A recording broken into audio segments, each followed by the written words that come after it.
Hello, ladies and gentlemen. I am the host of Independent Thought. My name is Desmond Price. No matter where you are in the world, I want to thank you for giving me a few minutes of your day to hear my thoughts. As always, we have a great show for you today. Now here are our topics.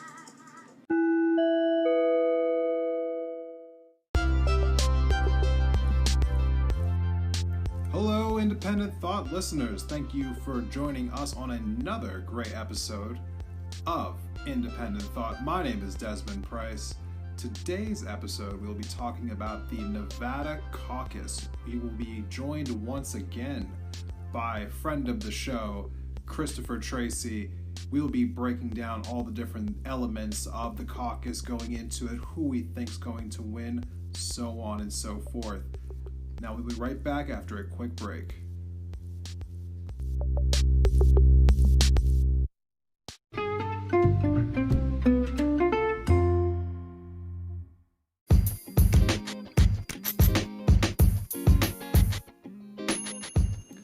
Hey there, Indie Thought listeners. Just want to tell you today about one of our sponsors, and that sponsor is Anchor, the program that I'm using right now to create a podcast. Now, we searched all over for different ways to make podcasts, and we decided on Anchor. There's lots of great things to know about them if you ever want to decide that you want to do a podcast. And why shouldn't you? Get your voice out there, make your voice heard. I'm sure that everyone feels a little intimidated at first when they think about, should I start a podcast? But basically, it's just a conversation that you're having just recorded. Nothing intimidating about it. And Anchor's the best place to start. It's easy, it's free. There are certain tools that allow you to record and edit your podcast right from your phone or your computer or your tablet. I'm on a tablet right now. And Anchor will distribute your podcast to all the best places, including Spotify, Apple Podcasts, Stitcher, Overcast, a whole lot of them. You can make money from your podcast too, with no minimum listenership. It's everything you need in a one-stop shop. Definitely check out Anchor. Download the free Anchor app or go to anchor.fm to get started. Again, the app is free. You can download it to any phone or go to their website, anchor.fm.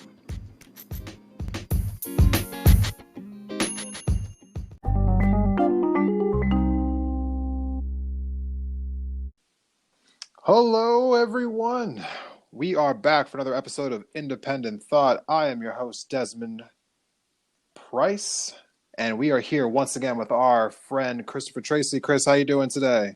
Doing good, D. How about yourself? Good. We are here today to talk about the upcoming Nevada Caucus. It is the third contest in the primary cycle this time around. We have already gone through Iowa and New Hampshire. Now, Chris, were you able to follow along with what was going on in Iowa and New Hampshire? Did you see all the debacle that happened in Iowa? No, I've been hearing some things in and out, and the last thing I paid attention to with the Democrats was this big back and forth between Bernie and Elizabeth Warren.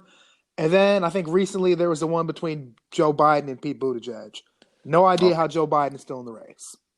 Let me just catch you up really quickly here. So in the Iowa caucus, they changed their scoring system essentially so that the popular vote didn't actually determine the winner of the caucus. Rather, they had this weighted delegate system so that certain counties actually had a stronger weight total than other counties. And so they basically had set up so that the rural districts had more of a weight than the urban districts. And this was done just for this election cycle. And so basically what ended up happening was, after spending 3.5 years of talking about how the popular vote should replace the Electoral College because the Electoral College favors rural votes over urban votes, the Iowa Democratic Party creates a system that favors rural votes over urban votes and did not use a popular vote system themselves. And I was blown away by the irony. Yeah, me too, now that you put it like that. But the real controversy came from the fact that on the night of the Iowa caucus, they actually were not able to get a winner. And even to this day, they still have not declared a winner of the Iowa caucus because there were so many inconsistencies in the reports of the voting. Because this year, they decided to use an app that was developed by a company called Shadow, which doesn't have the best optics for an app that's going to, be counting votes for an election. Um, but they used this app called Shadow, and it crashed. And so there was a bunch of inconsistencies in the counting of the votes. And so while they couldn't figure out who the winner was, Pete Buttigieg decided to basically just declare himself the winner, and the media ran with it. And his poll numbers in New Hampshire rose from 9 or 10 points up to 20 or 21 points going into the New Hampshire primary. And after they were able to count most of the votes, they decided that basically Pete Buttigieg did win by 0.1% over Bernie Sanders. So he won 26.2% to 26.1%. Ah. Yes, which led into New Hampshire, where Bernie Sanders did win New Hampshire, but it was followed by a close second in Pete Buttigieg, who got his nice spike from the media coverage from saying that he won Iowa. And now, however, what also happened is that Amy Klobuchar actually placed third in New Hampshire after having a really great debate the day before, a couple days before the New Hampshire primary. So what we had right now in New Hampshire was a first place finish by Bernie, second place finish by Buttigieg, third place by Klobuchar, and then there was a huge drop off between third and fourth, which was Elizabeth Warren, and fifth, Joe Biden. Joe Biden came in fifth in New Hampshire and fourth in Iowa. So, as you said before, why is Biden in this race? I mean, I feel like that's a question that nobody wants to ask. Biden actually left New Hampshire while the polls were still open and went straight to South Carolina to rally his voters in South Carolina.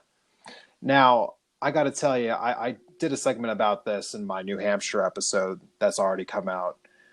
I felt like that was pretty classless on Biden's part to, while the votes were still being counted in New Hampshire, to not even acknowledge his supporters that he had in New Hampshire, like most candidates do the night of an election, but rather flew straight to South Carolina, which is a primary that's not going to happen for another 2 weeks, entirely forgetting Nevada.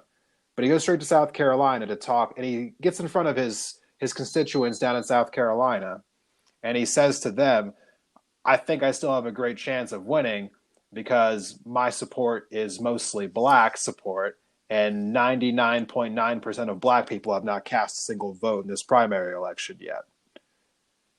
And I thought that was pretty strange of him to just assume that he was just going to have the support from the black community after losing these first two contests so badly. Yeah, no, and it's just crazy that nobody's asking him to leave yet, and it just kind of makes me assume that this whole thing is rigged, because when we watched the debates, you and I consistently agreed across the board that he got ate up and spit out in every single time he was up on that stage. Most of the time he opened up his mouth, nothing good came out, and everybody on stage got him for it. And I just don't know how he's been able to even make it to this now caucus and primary stage and have his name on the ballot as a serious contender. And like I'm saying, him leaving early before all the results are in and going to South Carolina to start the next stage of his campaign, it's very telling, and it makes me deeply suspicious that this thing is rigged. I don't know if I would say it's rigged, but I would say that he honestly, I think he's grasping at straws here. I feel like he believes, because he was looking at polling from last year where in South Carolina, he was winning by 20, 25 points in the polls in South Carolina for the whole year of 2019. And so he probably thinks that he can make his last stand in South Carolina, thinking that if he wins there, that maybe that'll propel him back into the top three for the rest of the states going forward. Because to be fair, after South Carolina, there is still 53 contests.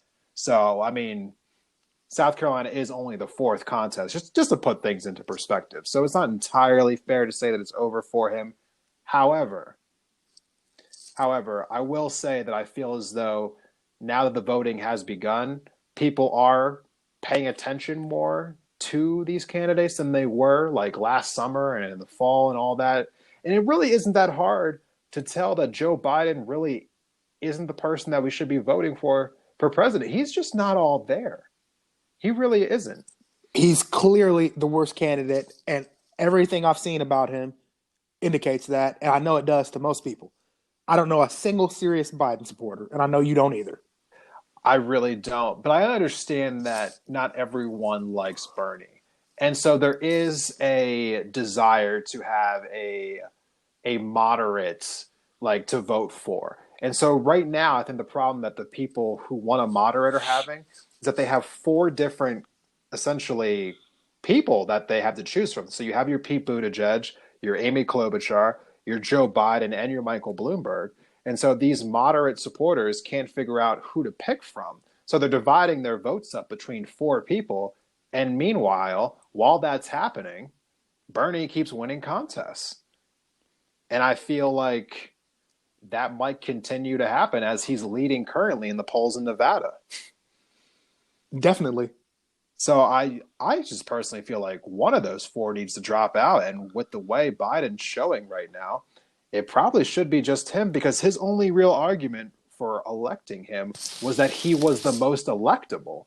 And I don't know how that's an argument. Like, vote for me because I can beat Trump, but you say you can beat Trump, but you can't even win an Iowa caucus or a New Hampshire primary. How do we know you can beat Trump if you can't even beat your Democratic opponents?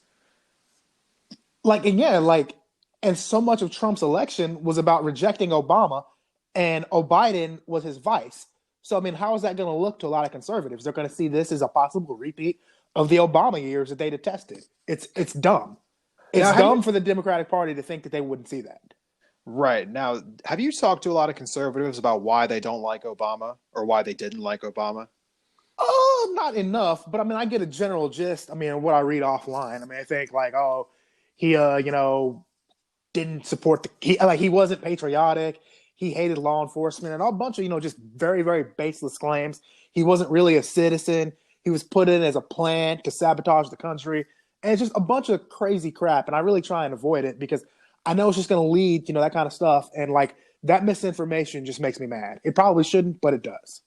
It just sounds like a bunch of propaganda you would hear on Rush Limbaugh's radio show. It sounds like what we do, when we don't like something or we're convinced of, a certain way, we'll tell ourselves anything to justify why we feel a certain way, instead of having to be rational and think it out and maybe face the possibility of hey, maybe not everything I think and feel is correct.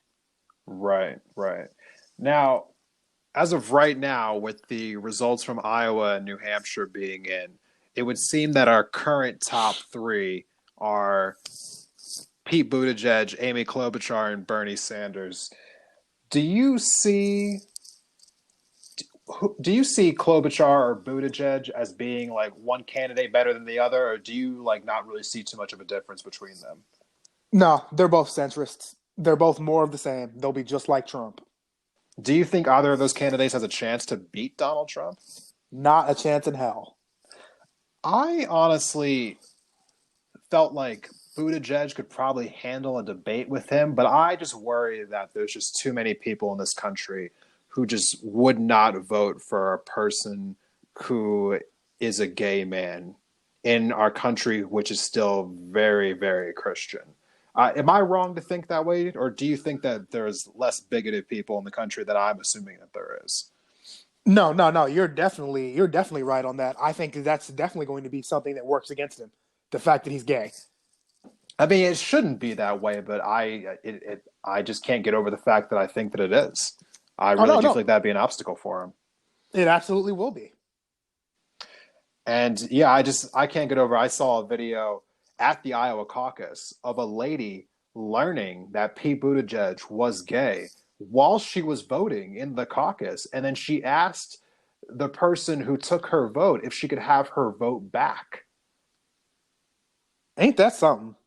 I'm not a Buttigieg fan. I mean, I don't dislike the guy, but I'm not like I'm indifferent on Pete Buttigieg. But I honestly felt bad for him in that moment because I understand that our country hasn't changed dramatically, but still, it's still unfortunate to see.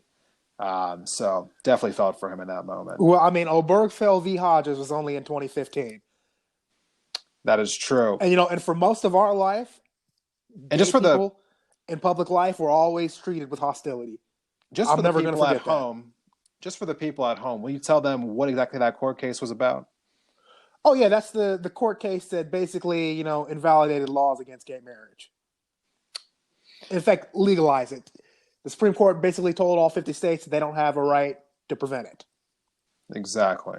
All right. So with that being said, now Nevada is a state that when you look at the Democratic side for people who vote in the Democratic part of the Nevada Caucus, the constituency is about 60% white, 20% Hispanic, and about 15% black.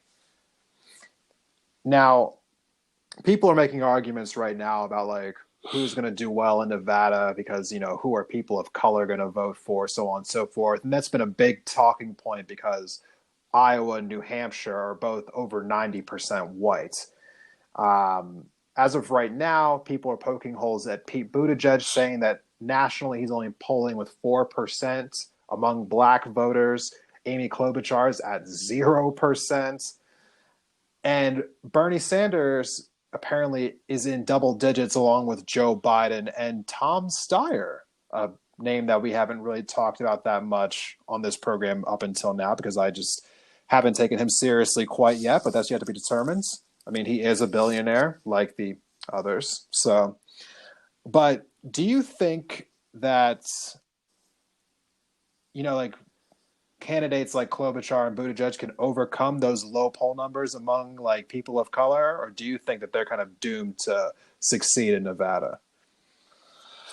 That's a really, really good question, D. And I think they could, but I don't think that they will. It's looking like it's going to be another contest between Bernie and Biden for this Nevada caucus. I'm just wondering if Biden's just slip-ups in those first two states are going to hurt him. And honestly, I'm also wondering if Bernie wins a third state in a row with winning the popular vote in Iowa and then winning New Hampshire, and then if he wins Nevada, I just have a hard time believing that South Carolina would still vote for Biden after that. I think this might be do or die for Biden here in Nevada. I think he might need to at least get second place, if not win this thing, to have a chance anymore.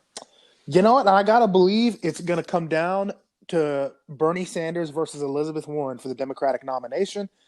But I can't rule out Biden. Until he drops out, it could damn well be Bernie versus Biden for the Democratic nomination, which would be so unfair to Elizabeth Warren and even Pete Buttigieg, but we all know the DNC is corrupt. They are, but I feel as though with so many eyes being on these elections, it's harder for them to be corrupt. When this was all taking place in Iowa a couple weeks ago, I mean, you had people on Twitter actually posting pictures of the results, which was making it harder for the Iowa Democratic Party to dispute what they were putting out. So I just feel like there's just too many eyeballs in this era of the internet for too much, I guess you would call rigging to really happen. There's too many cell phones, too much access to information. You just can't really hide things the way you used to, which is a good thing as far as I'm concerned. It's good for our election security. No, that's true, D, and I partially agree with you. But I mean, a lot of this stuff was available in 2016, and the DNC openly gave the Bernie wing of the party the finger. They did, and they received quite the backlash for it, which is why I think they're being a little more cautious this time, and hopefully they'll just keep their finger off of this. But will remain to see. And it got worse once they put Hillary up there and she lost big time. It got worse. The backlash grew. The intensity and the hatred grew. Well, I will end this segment on this. I think nothing is more important than just understanding one thing in particular. If Hillary Clinton had won Michigan, she probably goes on to win the nomination. And in Michigan, there were over 80,000 ballots where they openly voted for all Democrats all the way down the ballot and then just refused to check Hillary Clinton's name at the top of the ticket. So they just didn't vote for a president at all in Michigan. 80,000 ballots were like that. No, I mean, she's one of the most hated people in politics, and rightfully so. Right. So I feel as though if we don't want another occurrence of that, the Democratic National Committee, needs to just stay out of this election and just let the chips fall where they may, no matter who it is. And with that being said, I'll be right back to give you my final thoughts on this upcoming primary.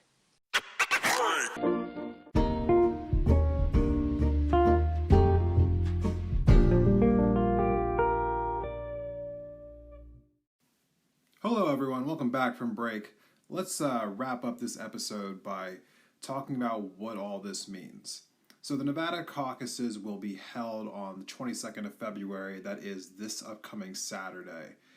And my final thoughts on this is I feel like a lot of people's campaigns are hinging on this weekend. On one hand, Biden wants to pretend like he has some kind of firewall built up in South Carolina. However, if he finishes below third again in Nevada, I really feel as though his South Carolina support will leave him. So I feel like there's a lot on the line for him this weekend. Now, there isn't as much on the line for people like Pete Buttigieg and Amy Klobuchar, as they're not expected to do well in states like Nevada because they do have higher percentages of people of color. However, I feel as though this is a great opportunity for both of them to prove that they can do well in a state that has higher people of color in it. But to be absolutely fair, I feel like this is a must-do well for Elizabeth Warren as well, because she does not have a firewall like Joe Biden does in South Carolina. In fact, she has no state left in which she's favored to be the winner in. So this is do or die for Elizabeth Warren. If Elizabeth Warren is not in the top three again this caucus, I'm going to go out on a limb and say that her presidential run is over. If she gets in fourth or fifth or anything of that sort, then I think it's done for her. And that's a shame because I feel like she was a politician who had a lot of potential in this primary. But if you come in, another low place finish like that, it's going to be hard to really cut into these other states where the other candidates already have such an advantage over her. This really is make or break time for Elizabeth Warren.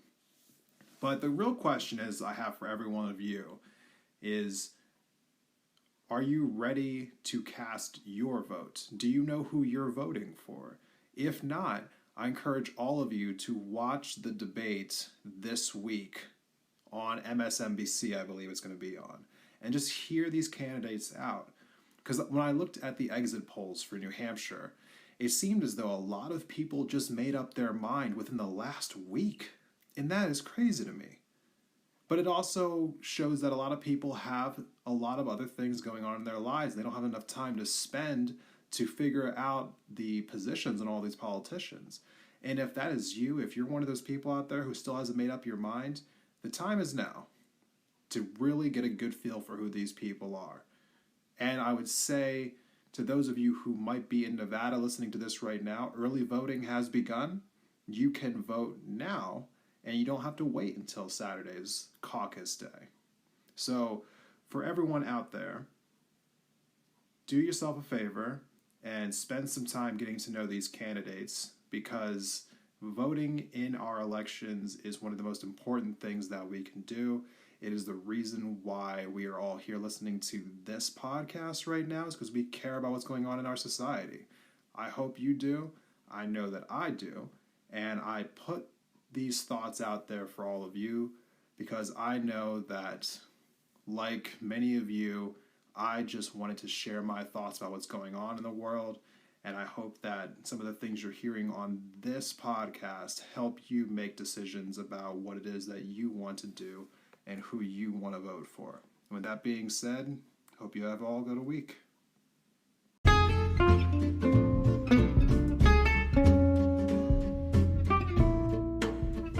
All right, everyone. That is our show for today. I want to thank you all for checking out Indie Thought. Independent Thought is brought to you by your host, Desmond Price. You can follow us on Twitter at Independent Thought or at Indie, I-N-D-E, Thought. So, again, thank you all for coming and hanging out with me. For those of you who found me on iTunes or on Spotify, please go ahead and subscribe to us. Give us a 5-star rating. If you give us a 4-star rating, I'm inclined to think you're a hater. So don't hate.